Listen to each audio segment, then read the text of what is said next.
Hey everyone, welcome to the German Grammar Guide A1. My name is Gloria Gomes. I'll be your instructor for the course. This is the first installment of the two-part series of this course. So what we'll be covering in the next couple of hours is basic German grammar concepts. These concepts are explained in the simplest way possible.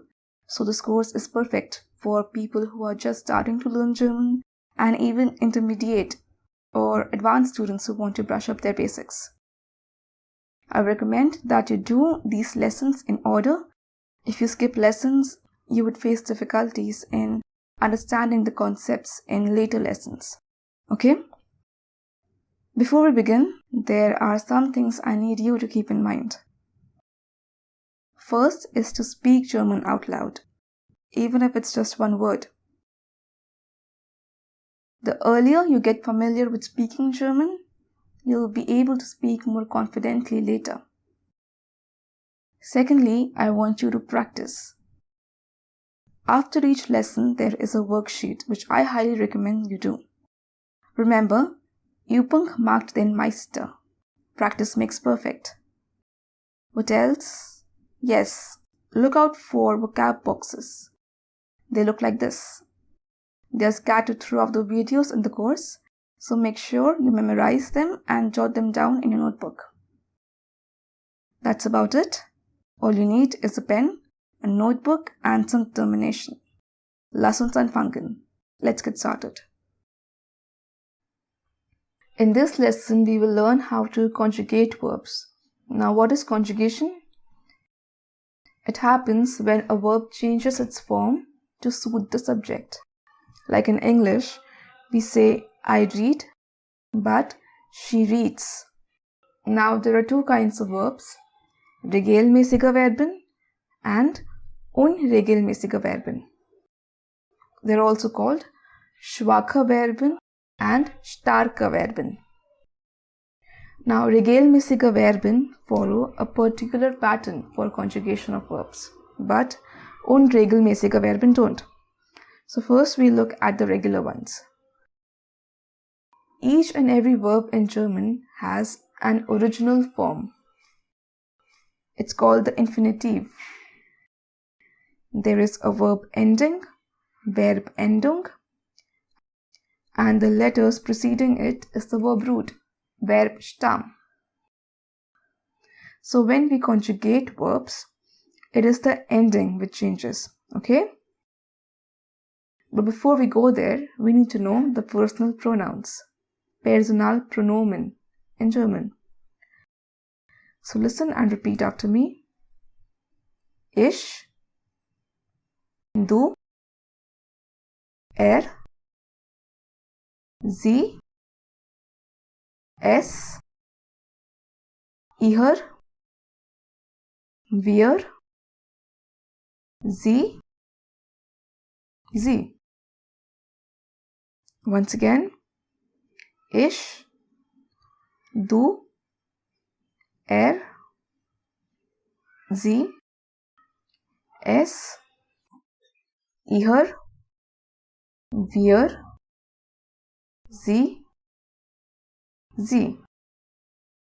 Now, you might have noticed that there are three pronouns for you.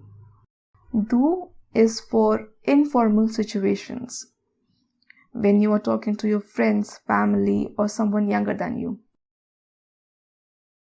Ihr is used when you are speaking to more than one person. For example, when a teacher speaks to a student in a classroom, yeah? Sie with a gross S, capital S, is for formal situations. For example, when you are addressing your superiors in your office or speaking with someone older than you. Now, let's finally get to the conjugation.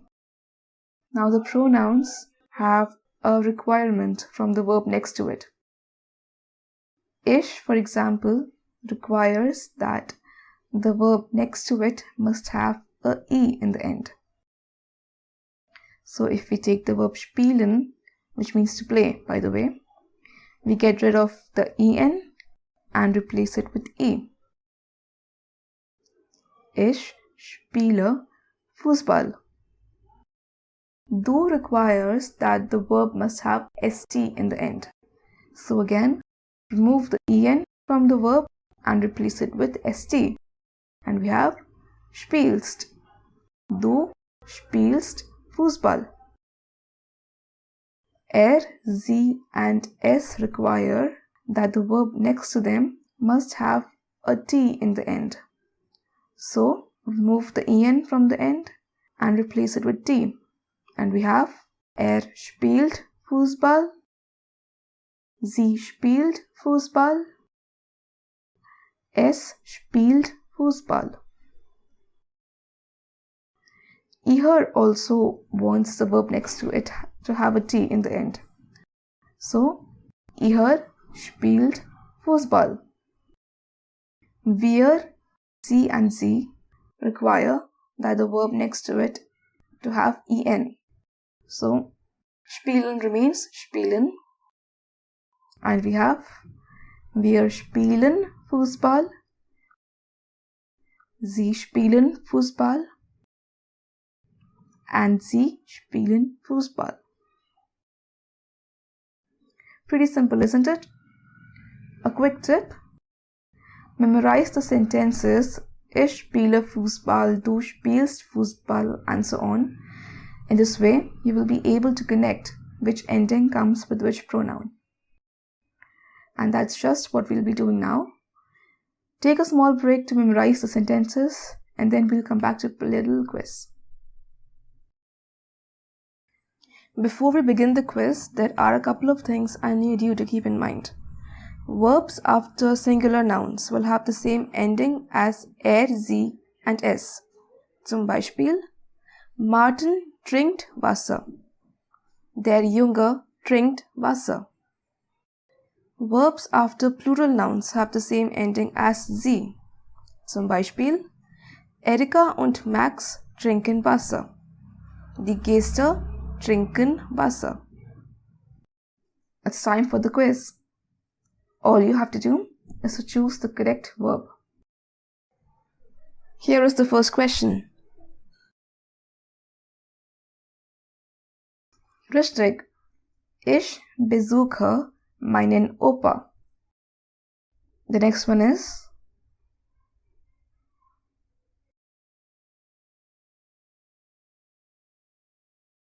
richtig. Tina und Lina hören gern Musik. And the last one is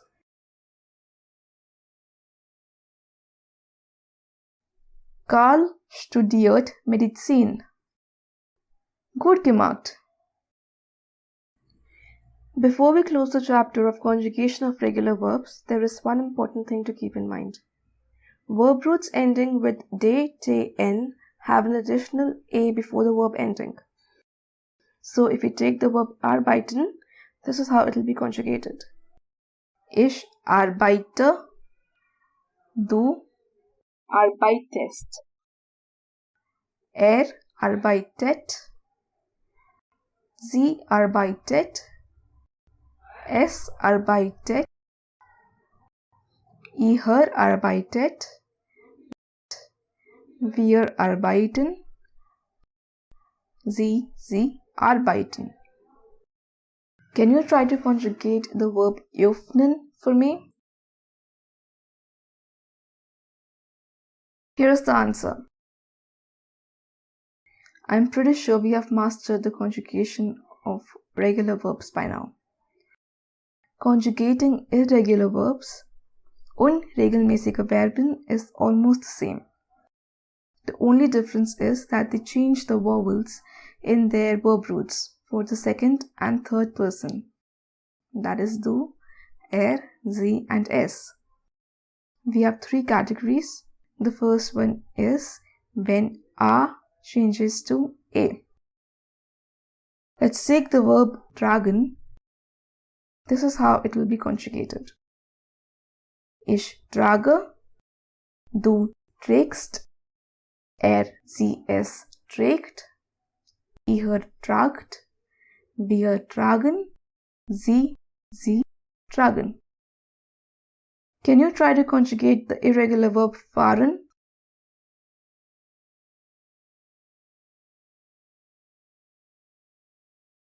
Here is the answer. Ich fahre, du fährst, sie, es fährt, ihr fahrt, wir fahren, sie and sie fahren. The next category is when A changes to E. Let's take the verb essen. Ich esse, du, can you guess? Sehr gut. Du isst. Sie, es isst. Ihr esst. Wir essen. Sie and sie essen. Try conjugating the verb geben for me now.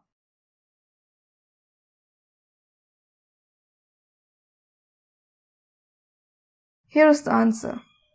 Ich gebe, du gibst, sie, es gibt, ihr gebt, wir geben, sie and sie geben. Now, verbs with a long E sound like lesen, sehen, change the vowel to E. If I take lesen, here is how it will be conjugated. Ich lese, du liest, sie, es liest, ihr lest, wir lesen, sie and sie lesen.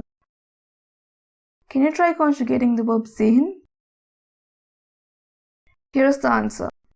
Ich sehe, du siehst, sie, es sieht, ihr seht, wir sehen, sie sehen. It's time for a surprise question. What do you think is the correct answer?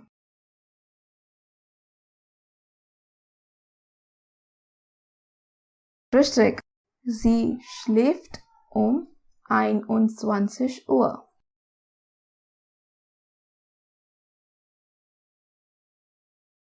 Let's learn to make simple sentences in German, which isn't really difficult if you know your conjugation. This is what a really simple, basic German sentence looks like. Ich trinke ein Glas Wasser. Ich trinke ein Glas Wasser.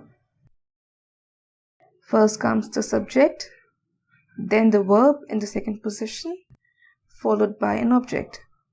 Now this object is what we'll look into later. For now, just remember that the verb comes in the second position. Let's do a little activity now, shall we? Bringen Sie die Sätze in die richtige Reihenfolge. This means to bring the sentences in the correct order. All you have to do is to rearrange the sentences and then conjugate the verb according to the subject. I'll show you the first one. So what we see here is a verb, besuchen, the subject, ich, and an object, meine Großeltern. First, rearrange the words in the correct order. Subject, which is ich, then comes the verb, besuchen, and then the object, meine Großeltern. Finally, we conjugate the verb according to the subject. Ich besuche meine Großeltern. That's it. Can you rearrange this sentence in the right order?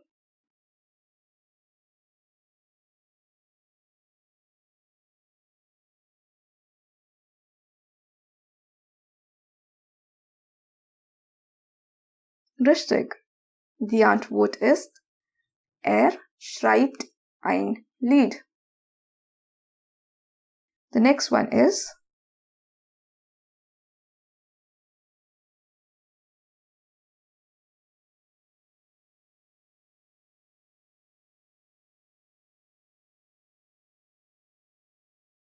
richtig. Braucht Hilfe. Here is the next question.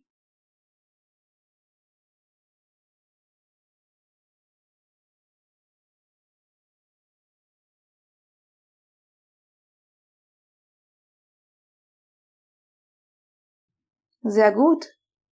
Die Kinder machen die Hausaufgabe. Was magst du gern? What do you like to do? In this video, we will talk about things we like to do in our free time. First, we will learn some vocabulary and then make sentences using them. Sounds good? Lass uns anfangen. So the first hobby or Freizeitaktivität is kochen. Kochen. Joggen. Joggen. Gitarre spielen. Gitarre spielen. Lesen. Lesen. Im Garten arbeiten. Im Garten arbeiten. Musik hören. Musik hören. Tanzen. Tanzen. Singen. Singen. Wandern gehen. Wandern gehen. Spazieren gehen. Spazieren gehen. Zeichnen. Zeichnen. Malen. Malen. Fotografieren. Fotografieren. And the last one is Computerspiele spielen. Computerspiele spielen. Let's quickly summarize all of them. Gitarre spielen, Musik hören, spazieren gehen, wandern gehen, fotografieren, zeichnen, singen, tanzen, lesen, malen, kochen, joggen, Computerspiele spielen and im Garten arbeiten. Now that we have enough vocab in our bags, let's make sentences using them. When you want to say you like doing something, you use the word gern. If you want to say you don't like doing something, you use the phrase nicht so gern. Let's start by using gern. Ich lese gern Bücher. Spielt gern Gitarre. Pretty simple, right? Just remember, when answering, put gern directly after the verb. Now, if I ask you, was macht sie gern? You would say, richtig, sie malt gern. Let's continue this exercise. I will ask you what a person likes to do, and you have to answer me. You can write the answer down first and then speak, or answer directly, whichever is comfortable for you. But it is important that you speak in German out loud, yeah? Let's begin. Also, was macht gern? Richtig, fotografiert gern. Was machen Sie gern? Richtig, Sie arbeiten gern im Garten. Was macht gern? Sehr gut. Geht gern spazieren.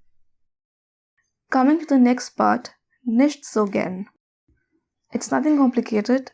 Just put the phrase nicht so gern at the end of the sentence. Zum Beispiel, ich lese Bücher nicht so gern. Spielt Gitarre nicht so gern. That's it. Shall we practice a little? It's the same exercise as before, but you have to answer using the phrase nicht so gern. Also, was macht nicht so gern? Liest nicht so gern. Was macht es nicht so gern?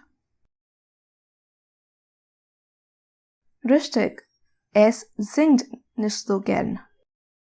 Was mag nicht so gern? Sehr gut.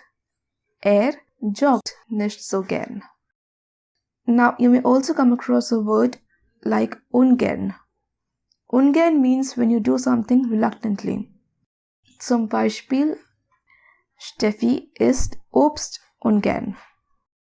Max mag die Hausaufgabe ungern. Can you try to make sentences of your own using gern, nicht so gern, and ungern? Write your answers down in the comments and don't forget to do the worksheet to practice more. In this lesson, we will look at the conjugation of the verbs sein and haben. Now you may be wondering, didn't we already cover conjugation of verbs before? Yes, we did. But the verbs sein and haben are completely different, and so is their conjugation. They are called partially irregular verbs. First, we'll look at the conjugation of sein, followed by a conjugation of haben, and end it with a small quiz. Also, lass uns anfangen. Now the verb sein means to be. So, ich bin froh, du bist froh, ist froh, sie ist froh, es ist froh, ihr seid froh, wir sind froh, sie sind froh, and sie sind froh. Once again, ich bin froh, du bist froh, ist froh, sie ist froh, es ist froh, ihr seid froh, wir sind froh, sie sind froh, and sie sind froh. Coming to the next verb, haben. Can you tell me what this verb means? It sounds very similar to a verb in English. That's right, to have. Let's look at how it is conjugated. Ich habe ein Haustier. Du hast ein Haustier. Hat ein Haustier. Sie hat ein Haustier. Es hat ein Haustier. Ihr habt ein Haustier. Wir haben ein Haustier. Sie haben ein Haustier. Und sie haben ein Haustier. Once again. Ich habe ein Haustier. Du hast ein Haustier. Hat ein Haustier. Sie hat ein Haustier. Es hat ein Haustier. Ihr habt ein Haustier. Wir haben ein Haustier. Sie haben ein Haustier. Und sie haben ein Haustier. You can take a small break here to memorize the conjugation of these two verbs. Remember to memorize them as sentences, yeah? So you'll be able to connect which conjugated verb comes with which pronoun. It's time to practice. Sein or haben. Which of these verbs do you think fits in these sentences?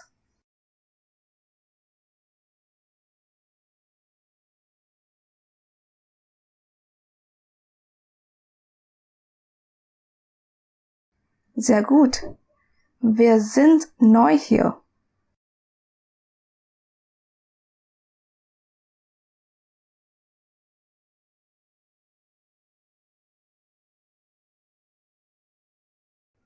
Richtig. Sie hat schon eine Wohnung. And the next one is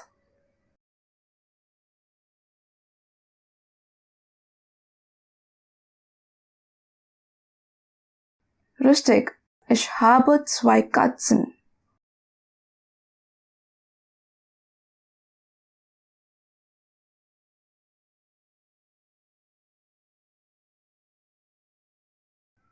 Richtig.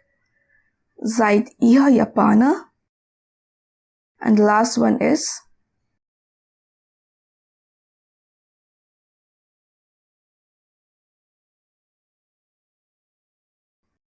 richtig. Ist verheiratet und hat einen Sohn. The topic which we will be learning about today is of utmost importance in German grammar. You can say it is the very foundation of everything you will learn. So pay close attention. Each and every noun in German, even though it's non-living, has a gender, Genus. There are 3 genders in total, masculine, feminine und neutrum. Now, one can easily identify gender of nouns related to people. Zum Beispiel der Mann, die Frau, der Vater, die Mutter, and so on. But how do you know if a non-living noun is masculine, feminine, or neutral? Luckily, there are a few signs that can help you with that. Let's begin with the masculine nouns. Now, all masculine nouns have the following endings. Ich, der Honig, der König. Ich, der Teppich, der Strich.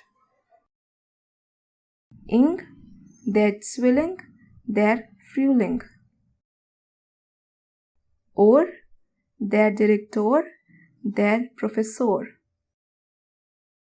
Ismus, der Kapitalismus, der Optimismus. Ist, der Polizist, der Pianist. Let's get to the feminine nouns. Nouns with the following endings are typically feminine.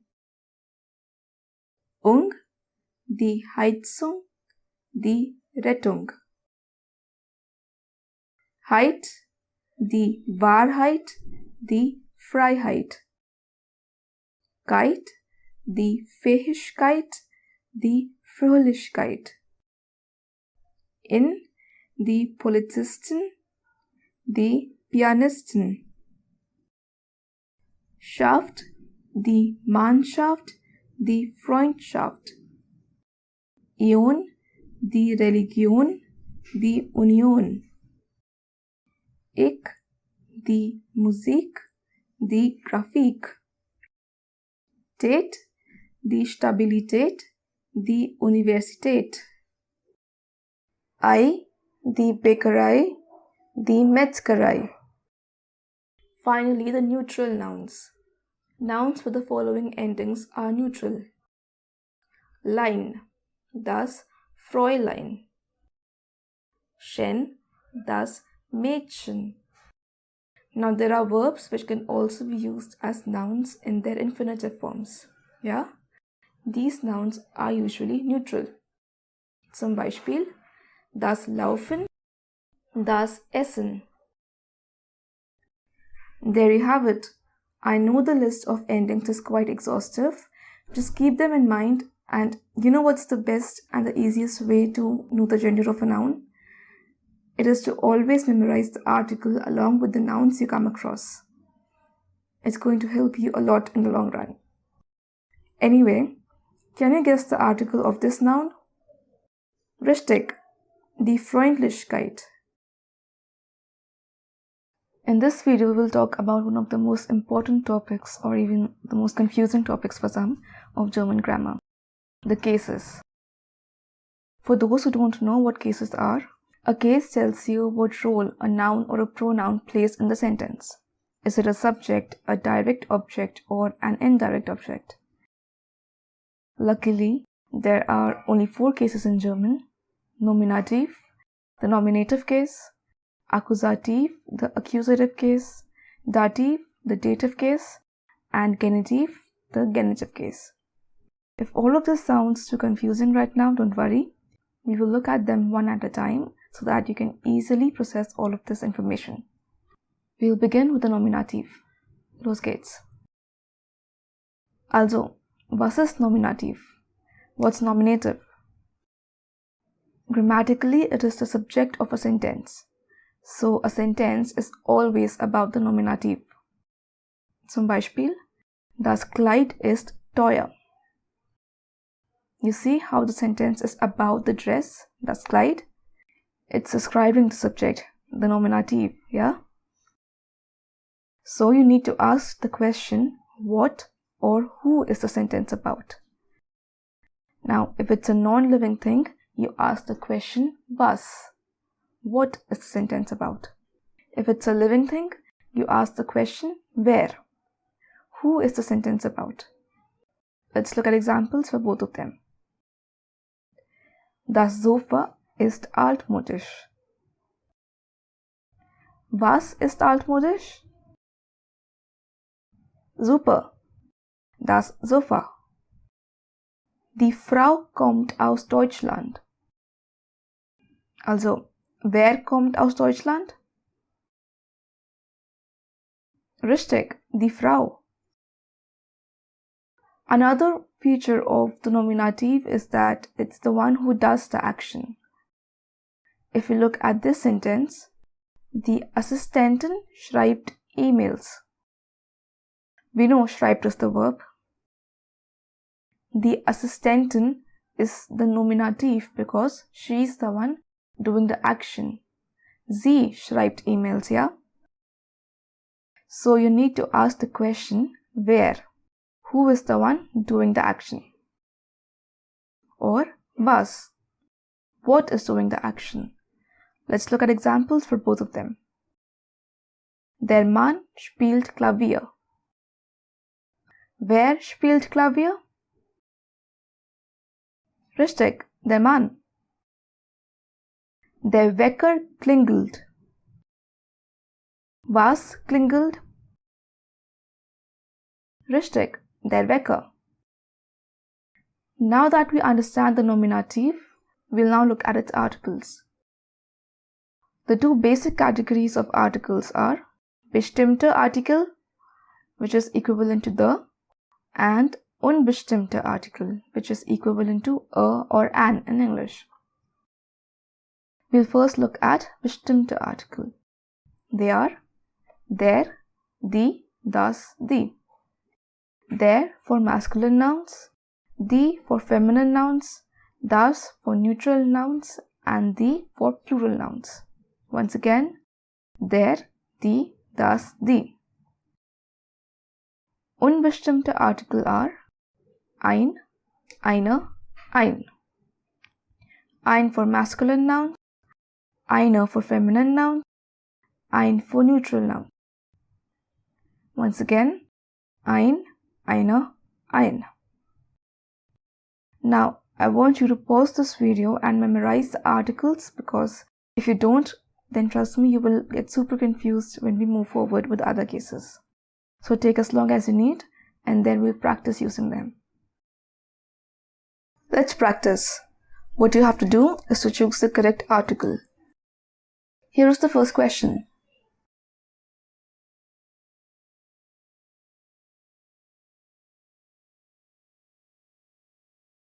Richtig, der Hund heult. The next one is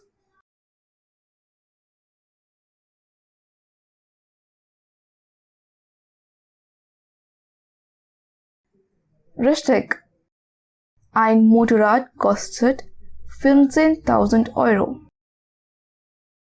And the last one is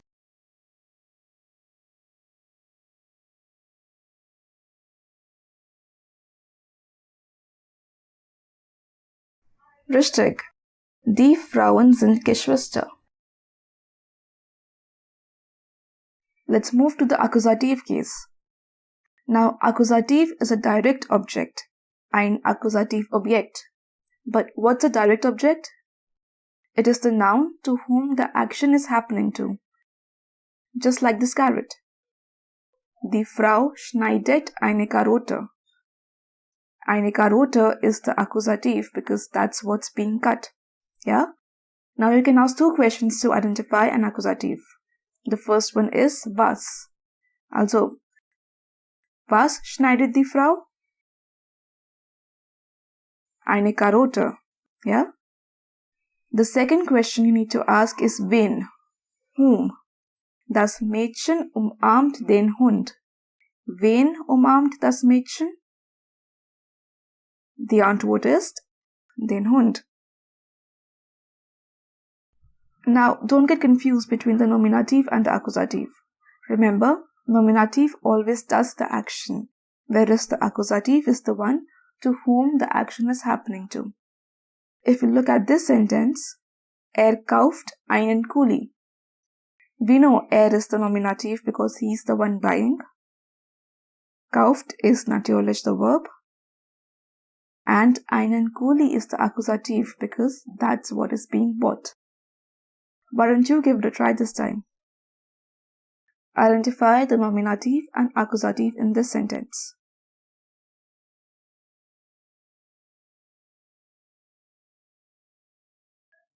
Super! Der Lehrer is the nominative because he is the one reading. Liest is the verb. And ein Buch is the accusative because that is what's being read. Now let's have a look at the accusative articles. Die bestimmte Artikel are den, die, das, die. Den for masculine nouns, die for feminine nouns, das for neutral nouns, and die for plural nouns. Once again, den, die, das, die. Die unbestimmte Artikel are einen, eine, ein. Einen for masculine nouns, eine for feminine nouns, and ein for neutral nouns. Once again, einen, eine, ein. Now, if you've memorized the nominative articles well, you might have noticed that they're pretty much the same except the masculine articles. So, they shouldn't be too hard to memorize, but take your time and then we'll do some exercises. Let's practice. Choose the correct article. You can even use these phrases to order food in a cafe or a restaurant. The first one is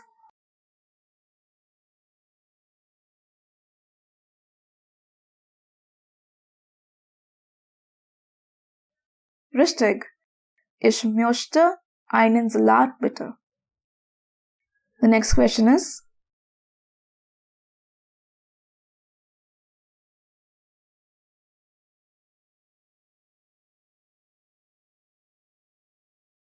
richtig. Ich nehme ein Stück Käsekuchen. And the last one is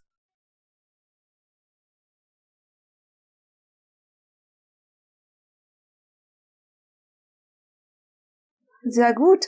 Ich möchte eine Dose Cola. Gut gemacht. Moving on, let's look at the dative case. A dative is an indirect object. In simple terms, a dative is the noun which gets the accusative or receives the accusative object. Zum Beispiel, der Kellner gibt der Kundin eine Blume. We know der Kellner is the nominative because he is the one doing the action, giving. Gibt is the verb. Eine Blume is the accusative because that's what's being given. And der Kundin is the dative because she is the one receiving the accusative object, eine Blume. Yeah? If this sounds a little confusing, ask the question wem, to whom. Wem gibt der Kellner eine Blume? To whom does the waiter give a flower? Der Kundin, right? Jetzt seid ihr dran. Now it's your turn. Identify the nominative, accusative and dative in the sentence. Die Schüler schenken der Lehrerin einen Blumenstrauß.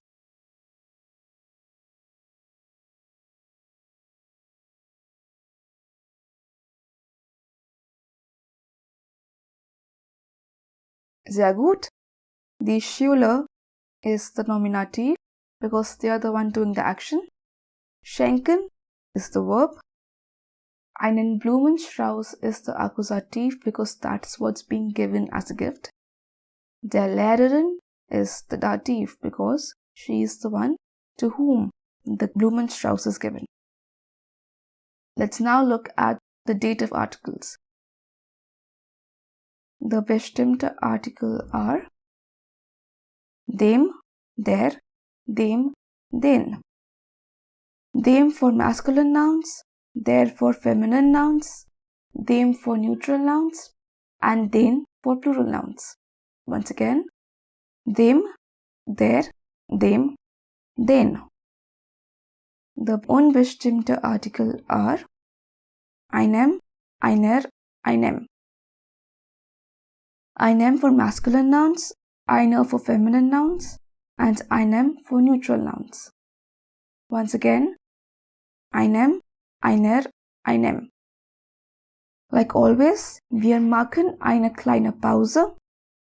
We'll take a small break to memorize the articles and then come back to practice. Let's practice. You know what to do. Choose the correct article. The first one is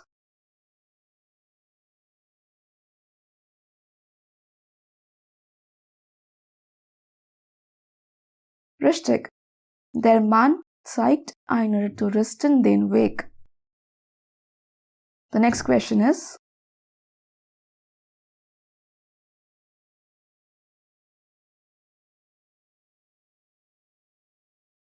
sehr gut. Toni schenkt dem Lehrer einen Kuli. And the last one is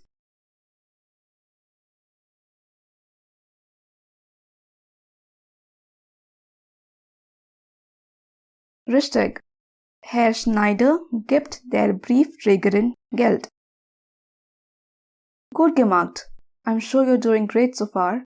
But if you have any doubts, please don't hesitate to contact me. I'm your teacher and I'll always be happy to help. Anyway, before closing the chapter of the dative case, there are two important points you need to keep in mind. First, dative plural nouns always have a N in the end. Zum Beispiel, die Kinder essen Schokolade. Here in this sentence, die Kinder is the nominative plural noun. And in this sentence, ich gebe den Kindern Schokolade. Den Kindern is the dative plural noun. So see how die Kinder becomes den Kindern. Secondly, when you build sentences of your own, always pay attention that the dative object is before the accusative object. So first comes the nominative, the verb, then the dative, and lastly the accusative. The last and the final case in German language is genitive. Now, genitive expresses a possession, ein Besitz, of a thing or of qualities. Zum Beispiel, die Farbe der Socken ist rosa. Or, das Zimmer des Mannes ist schmutzig. To make it simpler, you use genitive in place of the in English language. Die Farbe der Socken ist rosa. The color of the socks is pink. Das Zimmer des Mannes ist schmutzig. The room of the man is untidy. The question or das Fragewort for genitive is wessen. Whose? Whose room is untidy? Wessen Zimmer ist schmutzig? Das Zimmer des Mannes. Yeah? Let's now look at the genitive articles. Die bestimmte Artikel are des, der, des, der. Des for masculine nouns, der for feminine nouns, des for neutral nouns, and der for plural nouns. Once again, des, der, des, der. Die unbestimmte Artikel are eines, einer, eines. Eines for masculine nouns, einer for feminine nouns, and eines for neutral nouns. Once again, eines, einer, eines. Like always, wir machen eine kleine Pause. We'll take a break to learn these articles and then we'll practice using them. Let's practice. You have to choose the correct article. The first question is,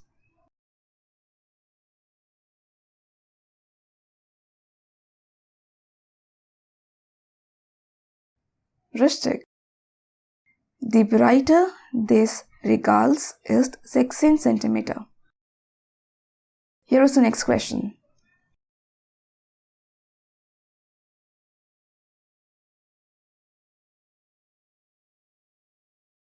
Richtig. Der Ursprung der Sprache ist unbekannt. And the last question is,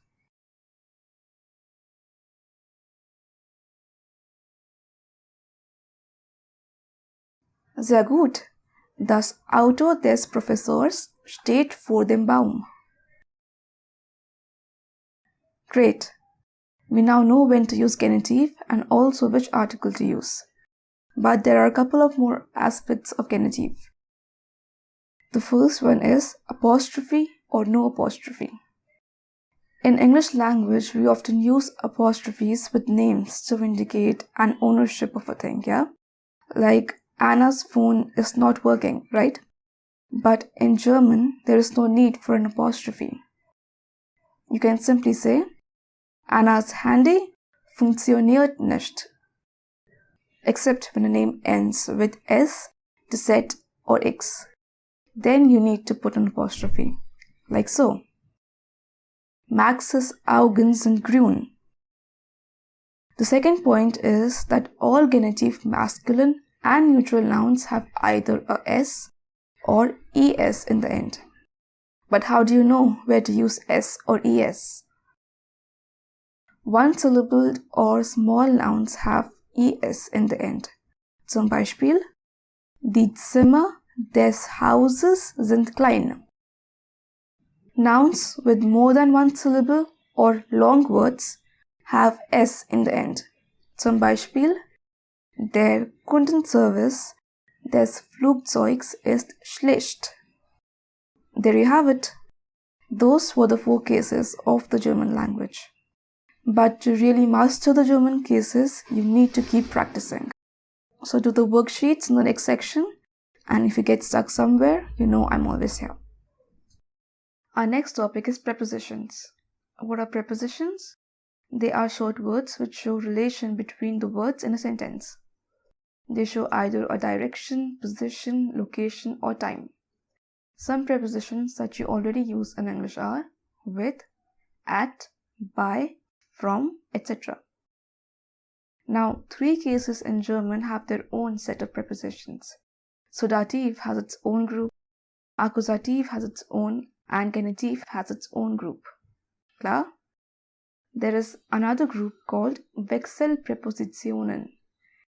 These are a combination of both Dativ and Akkusativ. For now, we'll be focusing on the first, second, and the fourth category. We'll take genitive prepositions when we do intermediate levels. Okay? Let's look at Präpositionen im Akkusativ. The first one is für, which means for. Das Geschenk ist für dich. Das Geschenk ist für dich.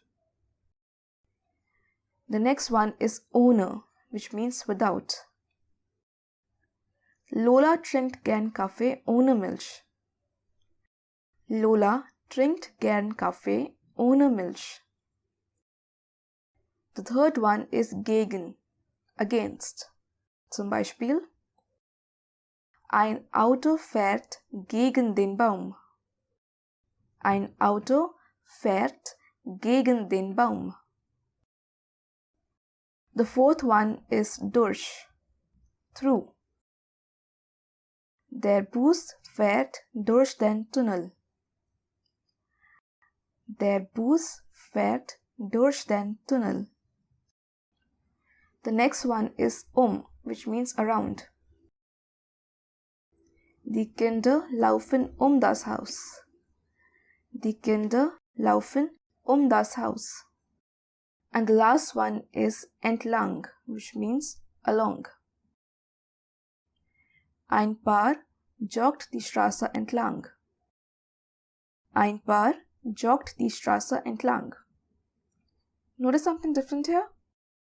Whenever you use entlang, always put it at the end of the sentence. Let's have a look at Präpositionen im Dativ. The first one is mit. Now mit is the closest German translation for the English with.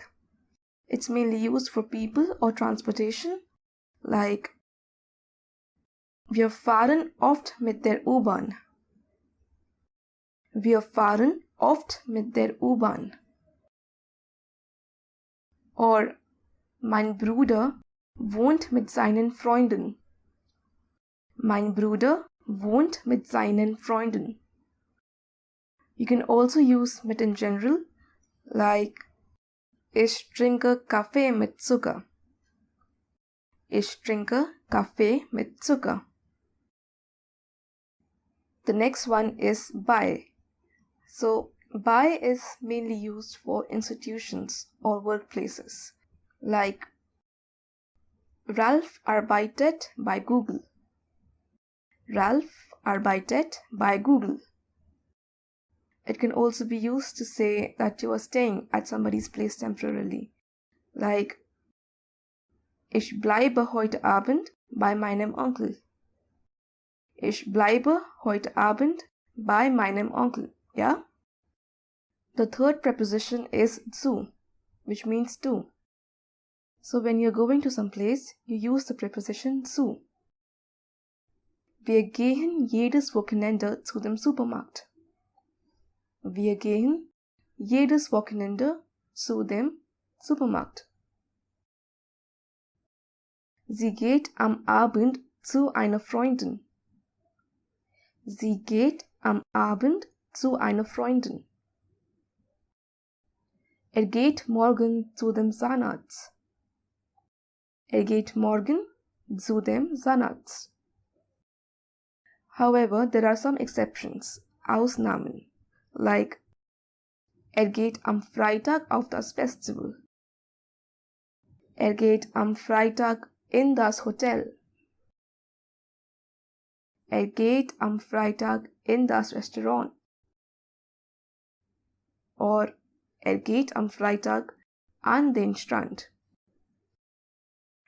The fourth preposition is nach. Now nach can have two meanings. First is after. Zum Beispiel, ich gehe nach der Arbeit ins Fitnessstudio. Ich gehe nach der Arbeit ins Fitnessstudio. Now nach can also mean to, just like zu. But if you're going to faraway places in a different state or in a different country, only then will you use nach. Here's an example. Wir fliegen morgen nach Spanien. Wir fliegen morgen nach Spanien. Or Robert fährt am Nachmittag nach Wien. Robert fährt am Nachmittag nach Wien. But here there is an exception too, ein Ausnahme. When you want to say that you are going home, then you use nach instead of zu. Ich gehe nach Hause. Ich gehe zu Hause would be incorrect because the phrase zu Hause means to be at home. So if you're sitting in your house, you can say Ich bin zu Hause. I'm home. The next one is aus. Aus can also have two meanings. The first one is from. When you are coming out of a place which has boundaries like a building or a country or cities, then you use aus. Zum Beispiel, Unser Nachbar kommt aus der Türkei. Unser Nachbar kommt aus der Türkei. Or Ich komme aus der Bibliothek. Ich komme aus der Bibliothek. Secondly, it also means out of. So if you want to say the table is made of wood, you would say Der Tisch ist aus Holz. Der Tisch ist aus Holz. Yeah? Von, on the other hand, also means from. So when you are coming from a person's place or events or from an open space, then you use von. Zum Beispiel, Charlie kommt von Nico. Charlie kommt von Nico. Wir kommen von dem Strand. Wir kommen von dem Strand. The second meaning of von is of. Zum Beispiel, die Farbe von dem Sofa ist blau. Die Farbe von dem Sofa ist blau. The last dative preposition is gegenüber, which means opposite. Eine alte Frau sitzt mir gegenüber. Eine alte Frau sitzt mir gegenüber. Ein Auto steht meinem Rad gegenüber. Ein Auto steht meinem Rad gegenüber. Just like entlang, gegenüber is also placed at the end of the sentence. Now, the good thing about these prepositions is that they give you a hint. If the preposition is dative, then the noun, pronoun or article after it will also be dative, just like in this sentence. Mein Bruder wohnt mit seinen Freunden. If the preposition is accusative, then the noun, pronoun after it will be accusative as well. Zum Beispiel, die Bienen fliegen die Blumen. Die Bienen fliegen die Blumen. Phew! 2 down, 1 more to go. But before that, can you answer this question for me?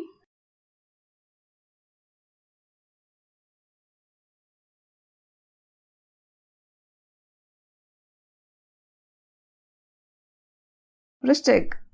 David kauft ein T-Shirt für seinen Bruder. The last category is Wechselpräpositionen or two-way prepositions. These prepositions can either be dative or accusative. Before understanding when these can be dative or accusative, let's first have a look at them. Auf, in, vor, hinter, unter, über, an, neben, and zwischen. Now, when to use dative or accusative depends on one simple criteria. Bewegung, movement. Let's assume this ball is a representative for all nouns. So if the noun is moving from one place to another, you use accusative. If the noun is at its place and not moving or being moved around, then you use dative. This picture will help you understand better. Die Lampe hängt über dem Schreibtisch. Die Lampe hängt über dem Schreibtisch. Die Haftzettel sind an der Wand. Die Haftzettel sind an der Wand. Die Brille liegt vor dem Laptop. Die Brille liegt vor dem Laptop. Ein Hund sitzt zwischen dem Schreibtisch und den Bassen. Ein Hund sitzt zwischen dem Schreibtisch und den Bassen. Ein Laptop ist auf dem Schreibtisch. Ein Laptop ist auf dem Schreibtisch. Ein Bild ist in dem Buch. Ein Bild ist in dem Buch. Das Bücherregal steht neben dem Schreibtisch. Das Bücherregal steht neben dem Schreibtisch. Ein Papierkorb ist unter dem Schreibtisch. Ein Papierkorb ist unter dem Schreibtisch. Ein Bonbonpapier ist hinter dem Buch. Ein Bonbonpapier ist hinter dem Buch. See how we're pretty much describing the things as they are. So when you describe the position of something, you use dative. Let's now look at accusative. Hängt das Bild an die Wand. Hängt das Bild an die Wand. Sie wirft das Bonbonpapier in den Papierkorb weg. Sie wirft das Bonbonpapier in den Papierkorb weg. Stellt eine Tasse Kaffee neben die Brille. Stellt eine Tasse Kaffee neben die Brille. Der Hund springt auf den Schreibtisch. Der Hund springt auf den Schreibtisch. Eine Biene fliegt über die Blumen. Eine Biene fliegt über die Blumen. Der Hund rennt hinter die Vasen. Der Hund rennt hinter die Vasen. Sie stellt den Papierkorb zwischen den Schreibtisch und die Vasen. Sie stellt den Papierkorb zwischen den Schreibtisch und die Vasen. These sentences are different from the dative ones, aren't they? Because there is Bewegung, a movement of an object from one place to another. The objects which were stationary in their places last time are now moving or are being moved by someone. Yeah? So, when you're moving things around, you use accusative. And when you describe the position of objects, then you use dative. Now it's time for a surprise question. Look at the picture. Which of these sentences fit the picture better?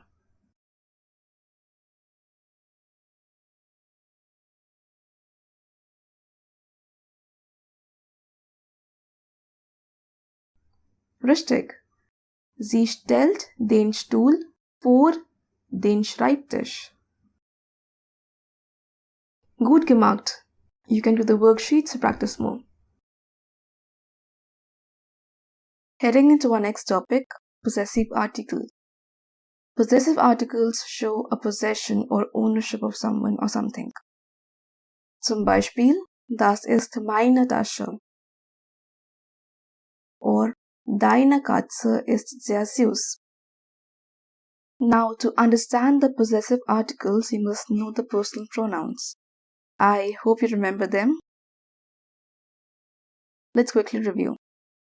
Ich, du, sie, es, ihr, wir, sie, and sie.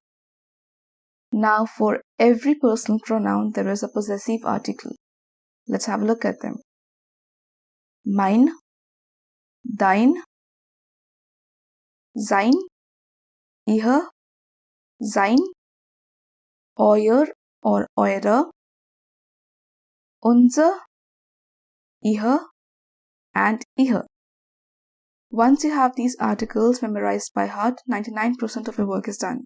Because possessive articles follow the same ending as indefinite articles. Which means, just like the indefinite articles, the ending changes according to the case, gender, and number of the noun. Which is why you see a little dash at the end of each possessive article. So if you look at these sentences, in accusative case, see how similar the endings of both of them are? Mark gießt eine Pflanze. Mark gießt seine Pflanze. So all you have to do is to learn the possessive articles. Let's look at the table for possessive articles in all the cases one by one, and natürlich I'll provide you examples for each of them. Die possessive Artikel im Nominativ sind mein, meine, mein, meine, dein, deine, dein, deine, sein, seine, sein, seine, ihr, ihre, ihr, ihre, sein, seine, sein, seine, euer, eure, euer, eure, unser, unsere, unser, unsere, ihr, ihre, ihr, ihre, and ihr, ihre, ihr, ihre. Now, there are two things which need attention. Firstly, the possessive article for sie and sie is the same, ihr. Now, how do you know if ihr means her, their, or your? Depends completely on the context of the sentence or the situation. Zum Beispiel, ist das Ihre Brieftasche? Nein, das ist Ihre Brieftasche. Secondly, the spelling for euer and eure might get slightly tricky too. Just keep in mind, whenever the E is after the R, it is used for feminine and plural nouns. Let's look at some examples. Das ist sein Laptop. Das ist sein Laptop. Wo ist denn meine Brieftasche? Wo ist denn meine Brieftasche? Let's look at possessive articles in accusative case. Meinen, meine, mein, meine. Deinen, deine, dein, deine. Seinen, seine, sein, seine. Ihren, ihre, ihr, ihre. Seinen, seine, sein, seine. Euren, eure, euer, eure. Once again, euren, eure, euer, eure. Unseren, unsere, unser, unsere. Ihren, ihre, ihr, ihre. And again, ihren, ihre, ihr, ihre. Here too, you have to pay close attention to the spelling of euren, euer, and eure. I know it's confusing, but you'll get used to it. Some examples by Spiele are Lola liebt euren Hund sehr. Lola liebt euren Hund sehr. Ich kenne deinen Bruder. Ich kenne deinen Bruder. Let's move to the dative case. Die possessive Artikel im Dativ sind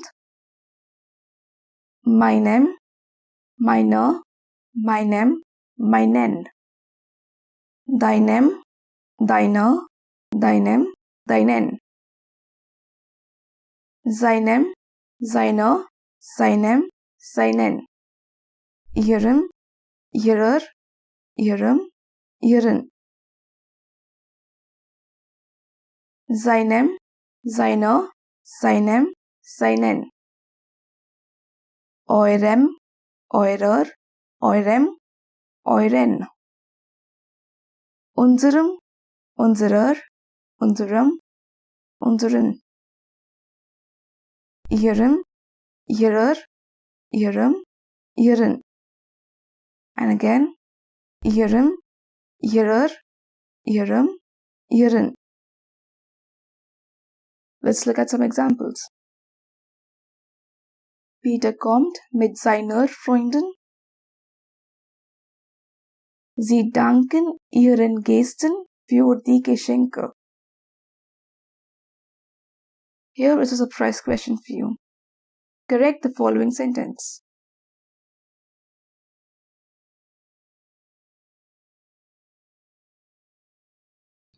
Richtig. Die Antwort ist: Die Touristen nehmen ihr Gepäck. Finally, let's look at the last case, genitive.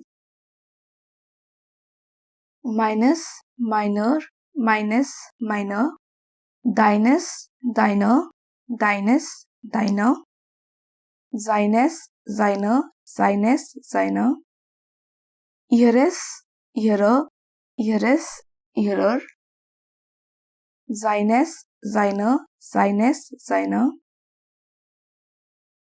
eures, eurer, eures, eurer, unseres, unserer, unseres, unserer, ihres, ihrer, ihres, ihrer, ihres, ihrer, ihres, ihrer. Let's look at some examples. Die Farbe seiner Augen ist schwarz. Die Farbe seiner Augen ist schwarz. Die Tochter meines Vaters ist meine Schwester. That's it. Pretty simple, isn't it? You can practice more by doing the worksheet in the next section. In this lesson, we learn to say no or deny something. There are two ways to negate a statement or a question. The first one is by using nicht, and the second by using kein or keiner. Let's begin. Kein is used only for nouns with either an indefinite article or nouns with no article. Keep in mind, it is used as an indefinite article, which means it changes according to the gender and case of the noun. Zum Beispiel: Ich habe eine Tante, ich habe keine Tante. Or nouns with no article: Ich habe Geld, ich habe kein Geld. Nicht is used to negate elements like verbs, nouns, adjectives, and adverbs. Now the position of nicht in a sentence varies according to these elements. So if there is an adjective, nicht is placed before the adjective. Zum Beispiel: Sie findet das Zimmer nicht angenehm. Sie findet das Zimmer nicht angenehm. Secondly, you can put nicht at the end of a sentence to negate the entire sentence. Zum Beispiel: Wir verstehen das nicht. Wir verstehen das nicht. If there is a preposition in a sentence, nicht is placed before it. Zum Beispiel: Dan Brown kommt nicht aus Spanien. Dan Brown kommt nicht aus Spanien. The fourth category is that of adverbs. Generally, nicht is placed before an adverb. Like, ich fahre nicht gern mit dem Bus. Or, das Geld ist nicht dort. But in case of adverbs related to time, like heute, gestern, morgen, heute Abend, später, früher, it is placed after the adverb. Zum Beispiel: Das Geschäft ist heute nicht geschlossen. Nicht can also be used to negate a noun, but don't we use kein for that already? How do we know when to use when? If the noun has a definite article, bestimmter Artikel, then nicht is used and is placed after the noun. Zum Beispiel: Ich kenne den Mann nicht. Kein, as we all know, is used only for nouns with unbestimmter Artikel, indefinite articles, or no article at all. It's time for a surprise question. Nicht oder keiner? Which one do you think fits in this sentence?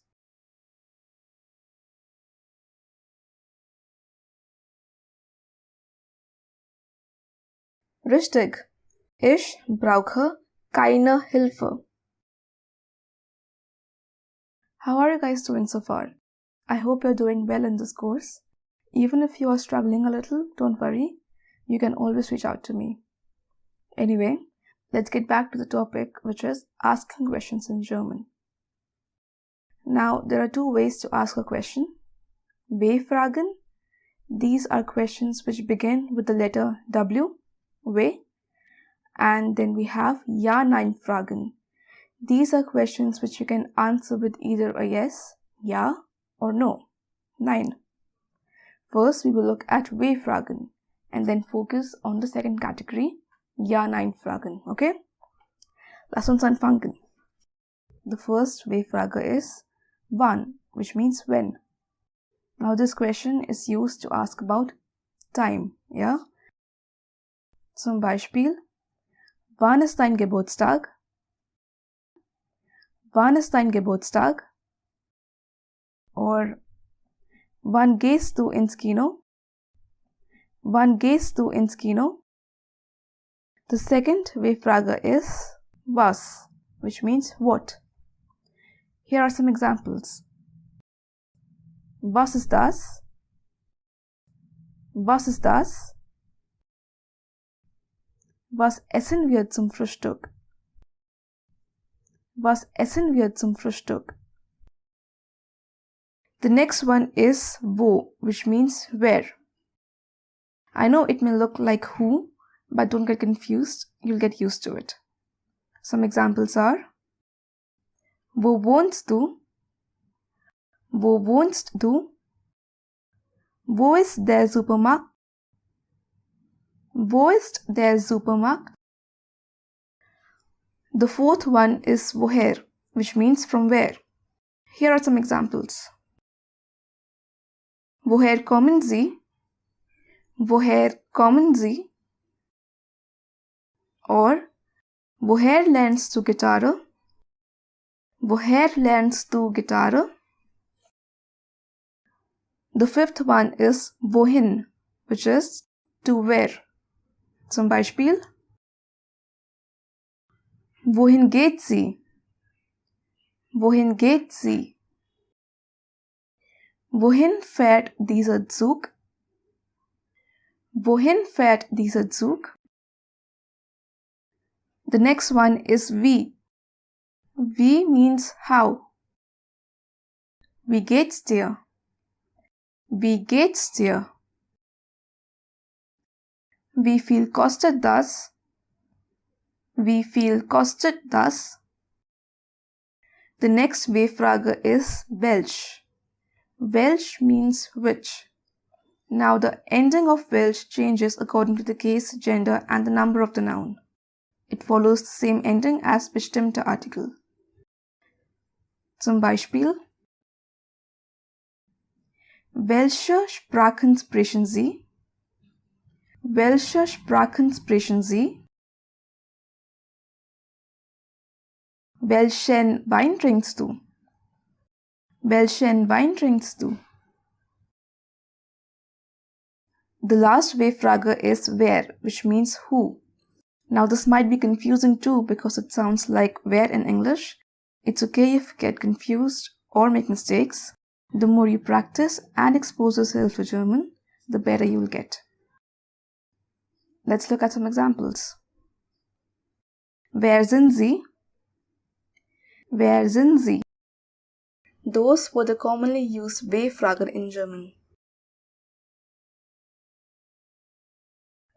Let's now look at Ja-Nein-Fragen. Remember, in a normal sentence, the verb comes in the second place. Der Mann wohnt hier, yeah? Now, to frame a question, all you have to do is to put the verb in the first place and the subject in the second position. Wohnt der Mann hier? That's it. That's all there is to it. Here is another sentence. Sie haben ein Auto. Haben Sie ein Auto? Just take the verb and put it before the subject. Easy, right? Jetzt seid ihr dran. Now it's your turn. Frame a question using this sentence.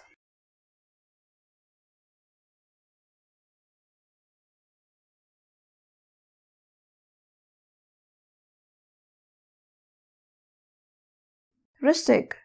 Hat das Hotelzimmer einen Balkon?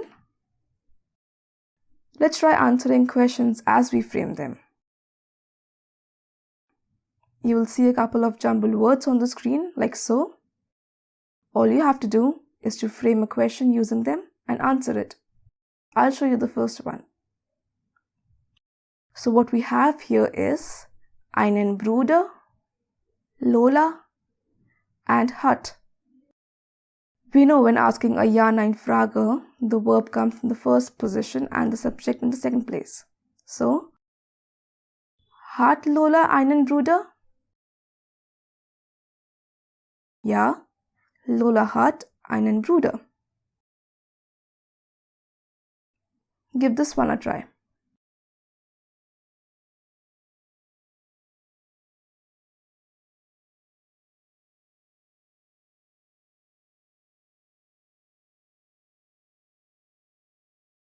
Richtig. Spielt Pia gern Gitarre?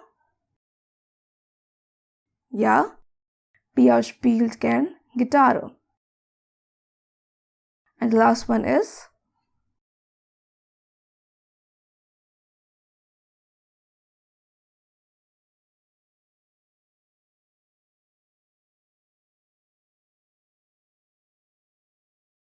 richtig.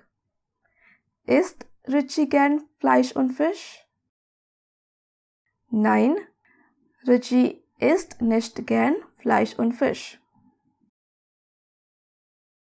Apart from answering questions with a ja or a nein, you can also use doch. Now doch is slightly tricky to understand. In simple terms, it is used to contradict a negative statement or question. Zum Beispiel: Gehst du nicht ins Kino? Doch, ich gehe ins Kino. See how the negative question was denied? Here is another example. Kommst du heute nicht zu der Party? Doch. In the final lesson of this part of the course, we will learn about personal pronouns. Personal pronouns have one job: to replace the nouns which have already been mentioned before. Zum Beispiel: Anna und Karl sind Studenten. Sie wohnen in einer Wohngemeinschaft. Just like in English, I becomes me, he becomes him, or she becomes her. Personal pronouns in German change according to the case, gender of the noun as well. We already know the personal pronouns in nominative case. I'm sure they're pretty much tattooed in our minds by now, but we'll still review them once more. So, the nominative personal pronomen are ich, du, sie, es, ihr, wir, sie, and sie. Now the personal pronomen im Dativ are as follows: mir, dir, ihm, ihr, ihm, euch, uns, ihnen, and ihnen. Once again, mir, dir, ihm, ihr, ihm, euch, uns, ihnen, and ihnen. One nice thing I find about German is that it gives you hints. Yeah? So if you're using a dative preposition, you know that the personal pronomen after it has to be dative too. Zum Beispiel: Sie geht mit ihm spazieren. Sie geht mit ihm spazieren. Or ich reise mit ihnen. If you are using a dative verb, yes, verbs can be dative too. Some of them are antworten, danken, helfen. Luckily, the list of these verbs is not too long. You can find the list of these verbs at the end of the worksheet. Anyway, the pronoun after a dative verb has to be dative. Zum Beispiel, das Buch gehört ihr. Das Kind hilft mir. Klar? Thirdly, if the pronoun is a dative object, an indirect object, then you use Personalpronomen im Dativ. Zum Beispiel, ich gebe ihm einen Kuli. Now all of these rules apply to accusative as well. Let's quickly have a look at them. Mich, dich, ihn, sie, es, euch, uns, sie, and sie. Once again, mich, dich, ihn, sie, es, euch, uns, sie, and sie. You can use them when either the pronoun is an accusative object, a direct object, like hast du einen Bleistift? Ja, ich habe ihn. Or when a pronoun is put after the accusative preposition. Zum Beispiel, die Blumen sind für dich. Simple, isn't it? Now, for all those wondering where are the personal pronouns in genitive case, you can all breathe a sigh of relief because there are no personal pronouns in genitive case. Here is a surprise question for you though. Korrigieren Sie den Satz. Correct the sentence.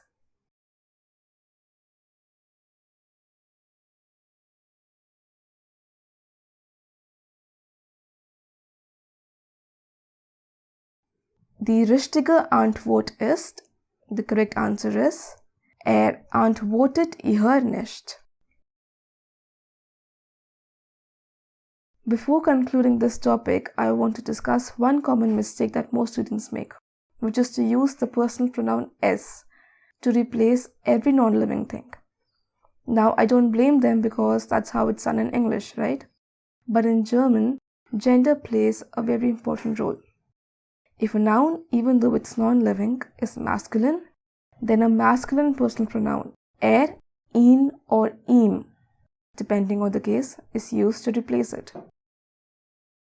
Let's read this example to understand better. Das ist ein Laptop. Ist modern. Ich kaufe ihn. See how instead of using es, we are using the masculine pronouns for the masculine noun laptop. The same rule applies to other nouns as well. Let's take a feminine noun this time. Das ist eine Waschmaschine. Sie ist günstig. Ich kaufe sie. Simple, right? Now, if we take a neutral noun, then we will use es. Das ist ein Messer. Es ist scharf. Ich kaufe es. Klar? Now here is the question for you. Fill in the correct pronoun.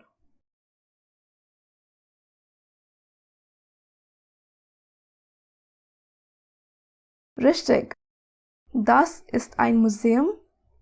Es ist sehr alt. Ich besuche es jedes Jahr. Gut gemacht. Do the worksheet to practice more. Gute Arbeit. Great work, everyone. I hope you learned a lot from this course.